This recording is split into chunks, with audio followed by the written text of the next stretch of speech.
Hello everybody, welcome to Indigo Tarot Odyssey. How is everybody? I hope everybody's doing well. I was very inspired to tape today. I've been reading some things that are just really uplifting, and I wanted to use some of the beautiful artwork of these. I just love them. And I love the playful inventiveness and curiosity. I read this thing this morning about creating micro adventures for ourselves to like spark curiosity in our life. That's why I like sometimes just going online and seeing what kind of like artistic tools are out there.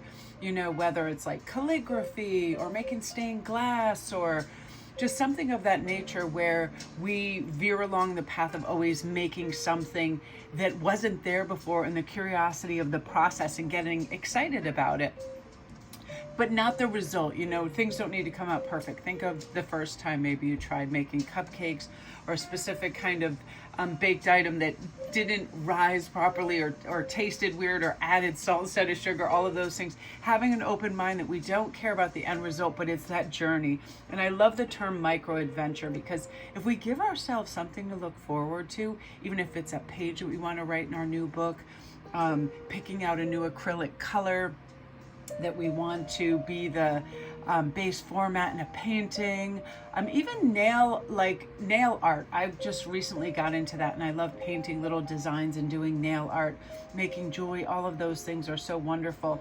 Now, something that helped me in this path of everything, and I'm going to pull 3 tarot so we can talk about how this is kind of going to coalesce for you. Ooh, we love this.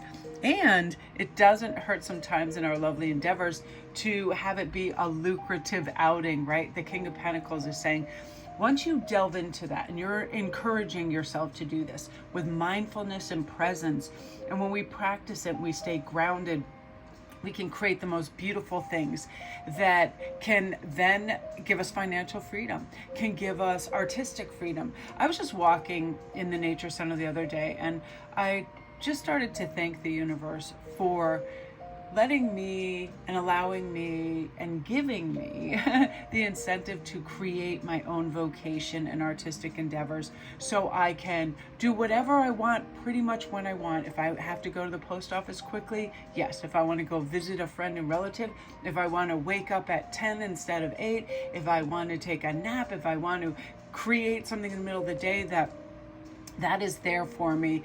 And all we need to really do is open that door and trust.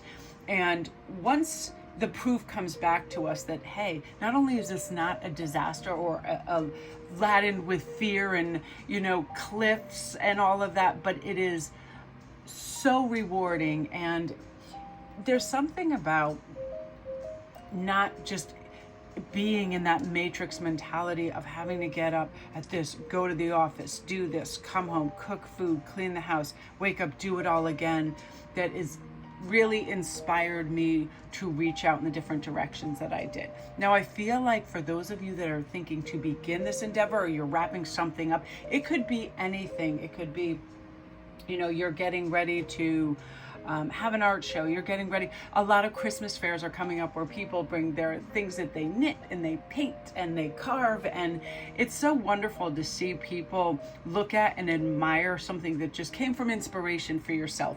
So if you have an excess or, you know, enough artwork of any capacity, really check in and see what's available around you. I know that Stanford does this wonderful thing that is free for local artists, and you can just call in and book your table, and all it takes is just being a residence in sort of the governing towns around, or this town, where sometimes it can be very costly to go and actually pay for tables upwards of $1,000 at big fairs and things. So you really need to investigate that. But sometimes just beginning with that, you realize, oh my gosh, I am making something that people appreciate. And also encourage that gratitude and appreciation for yourself. Like, what are you grateful for in your life right now? Even in a midst of any kind of difficulty, like, what do you appreciate?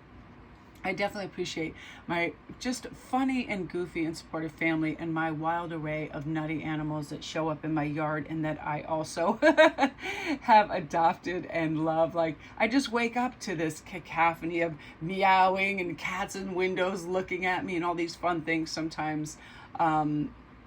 Strays that come in, squirrels would, I don't know what that thing is in the backyard. What is that guy? Oh, groundhogs and things of that nature. So it's supporting and encouraging yourself to have appreciation for all the little things. So when the larger things come in, it's like we are taking nothing for granted, and the universe is really coordinating with our thoughts. Yes, I can do this. Yes, I'm lucky. Yes, I'm fortunate. Yes, I'm gifted. Yes, yes, yes. And opening a door after door after door, and it's creating that energy for more on top of more success, and not worrying about the future or rumination or anything like that. And one of the ways that we can do this too is, instead of, well, what if this, because words and thoughts, of course, have power. So we want those words to be, of course, this will be successful. Of course, I am, incorporating mindfulness every day into my daily routine so I can incorporate new untried avenues and be fully present. Think about what benefits in the near past that you have experienced from being fully present in the moment. For me, I noticed it's a relief that I don't have to carry or run the conversation, that I can just sort of sit back with family members in gatherings, sit back and observe and just watch people and ask them a lot of questions and be curious about them.